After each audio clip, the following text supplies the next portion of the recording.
Lagi na siyang kaperosa ng Pinakbet with bagoong rice, crispy kare-kare pa.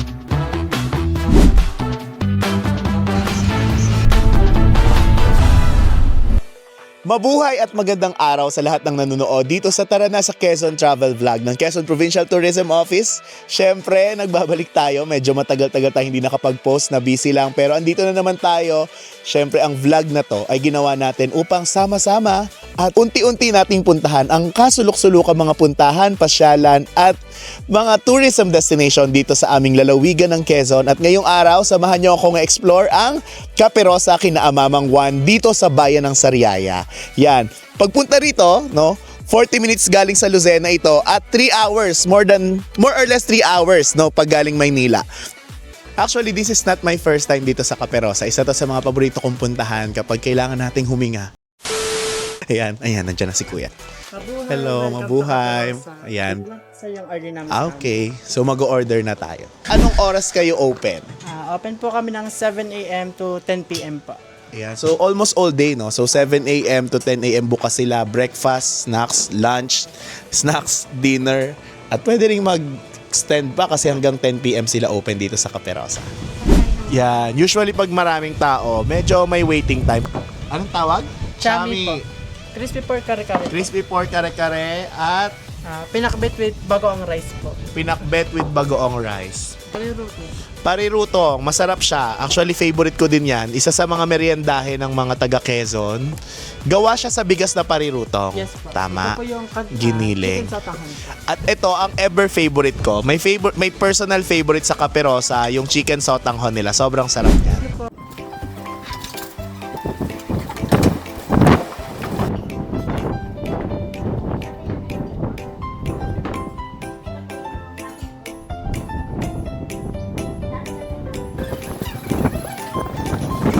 A few moments later.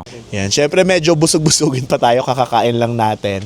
Pero we're very blessed, no? Kasi meron silang ipapakita sa atin na actual na paggawa nila. So, anong pangalan nyo? Ma'am Jane po. Jane and... Sir, John Ray po.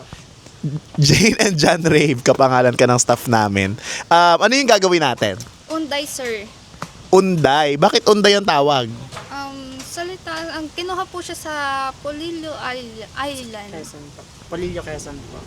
So ano siya, parang doon siya nanggaling. So ino-offer nyo dito. So masaya din, no? Kasi at least kahit nasa Sariaya ka, may experience mo yung isa sa mga pinagmamalaking lutuin ng bayan ng Polillo. So ano ang ingredients ng unday? Meron po tayong gata, fresh milk po, buko, tsaka po asukal. Dalawa yung asukal Yes po. Then Isang meron din po buko war- pandan syrup. and buko pandan syrup. Tapos ito, ano to? Malagkit po Malagkit. siya. Malagkit, na giniling. Yes po. Na may tubig yon, tama. Yes po. Okay, so ano ang first step? Excited na ako. Mahilig ako magluto eh. Lalagay po natin tong asukal po. Ayan, nilagay na ni ate yung asukal.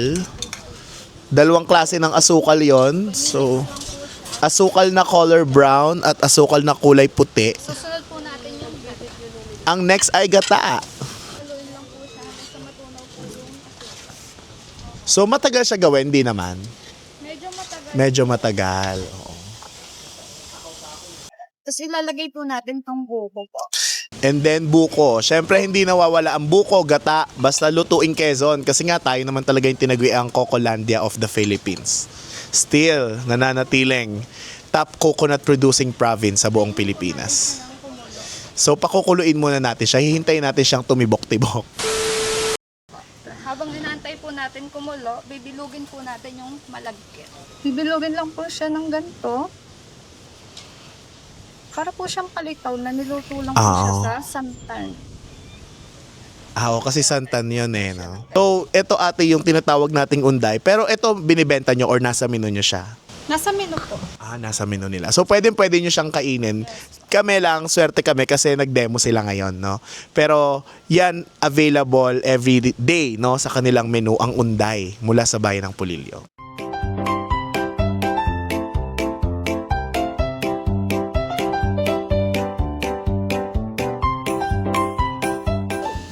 Bukod bukod sa masasarap na pagkain, isa rin sa talaga namang binabalik-balikan dito sa Caperosa yung ambience. Talagang marerelax ka, tapos kita mo yung bundok Banahaw, ang sarap ng simoy ng hangin, tapos tahimik at kalmado lang yung paligid. Na yun talaga yung kalimitang binabalikan ng mga taong nagpupunta dito. And personally, yun din yung na-experience ko. Kaya nga isa ang Caperosa sa mga gusto ko laging puntahan. Sa likod dito, may mga bago rin silang bulwagan or event hall para sa inyong mga espesyal na okasyon. Pwede rin kayo ditong mag-camping, glamping, o kaya naman ay mag-tent pitching.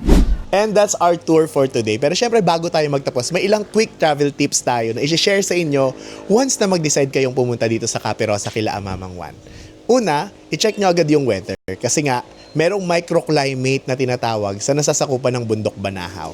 So minsan, maaraw sa baba, pero pagdating sa taas may ulan. But still, whatever the weather naman, is may enjoy nyo pa rin talaga yung masasarap nilang pagkain at yung napaka-relaxing na ambience. Pangalawa, kung pupunta talaga kayo dito sa lalawigan ng Quezon, mag-ready kayo kung galing kayong Manila, medyo may dadaan ng mga traffic, but at the end of the day, worth it ang lahat ng dadaanan yung traffic at daan ng mga tao dahil napakaganda ng aming lalawigan. So, ang Caperosa, kina Amamang Juan, ay isa lamang sa daan-daan o libu-libong dahilan para bisitahin nyo ang aming lalawigan ng Quezon na tinaguri ang The Land of Thousand Colors. Dito, may enjoy nyo ang ambience, ang masasarap na pagkain, ang mababait na staff nila, at higit sa lahat, dito nyo mapapatunayan na totoong Land of Thousand Colors ang lalawigan ng Quezon dahil napakayaman namin sa kultura at tradisyon. Kaya naman, ako si Sir Luis C. Almagro, ako ang inyong tour guide ngayong araw na ito. Tara na sa Quezon! The land of thousand colors, its natural wonders are real. Halina't inyong damhin, tahanan kong yarong riki.